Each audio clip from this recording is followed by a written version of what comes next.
முன்னாடி யார் முதல்வர் ஆவார்னு அவர் சொன்னாரு.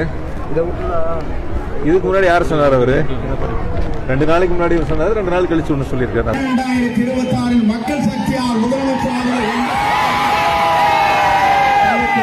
அதனால அது அவங்களுடைய கருத்துக்கள்.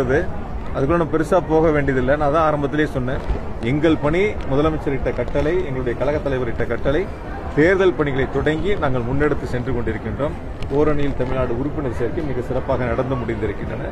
அதற்கு பிறகு வாக்காளர் பட்டியலுடைய அந்த திருத்தங்கள் சம்பந்தமாக எங்களுடைய இயக்க தோழர்கள் சம்பந்தப்பட்டிருக்கக்கூடிய பிஎல்ஓடு சேர்ந்து அந்த பணிகளை முன்னெடுத்துக் கொண்டிருக்கின்றார்கள். அதற்கு அடுத்து இயக்கத்தினுடைய பணிகளை முதலமைச்சர்கள் வழிகாட்ட இருக்கின்றார்கள். எனவே தொடர்ச்சியாக மக்களை சந்திக்கக்கூடிய அரசனுடைய திட்டங்களை கொண்டு சேர்க்கக்கூடிய பணிகளை முன்னெடுத்திருக்கின்றோம். கரூர் மாவட்டத்தில் மட்டும் இந்த 4.5 ஆண்டுகளில் ஏறத்தாழ 4500 கோடி ரூபாய் அளவிற்கான நிதிகளை முதலமைச்சர்கள் வழங்கியிருக்காங்க. இது நிதிங்கிறது அடிப்படை கட்டமைப்புகளை மேம்படுத்துவதற்கான நிதி, மற்ற விஷயங்கள் இல்ல.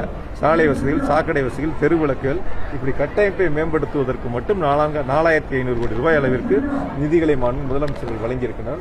இது இல்லாமல் நலத்திட்டம் இருக்கு. கலைஞர் மகளிர் உரிமை தொகையா இருக்கட்டும், தமிழ் புதல்வனா இருக்கட்டும், புதுமை பெண்ணா இருக்கட்டும், இது இல்லாமல் இது போன்ற திட்டங்கள் இருக்கின்றன. ஏன்னா ஒட்டுமொத்தமாக கரூர் மாவட்டத்தில் அடிப்படை கட்டமைப்புகளை மேம்படுத்துவதற்காக 4500 கோடி அளவிற்கு பணிகள் நடந்து முடிந்திருக்கின்றன. இன்னும் இருக்கு.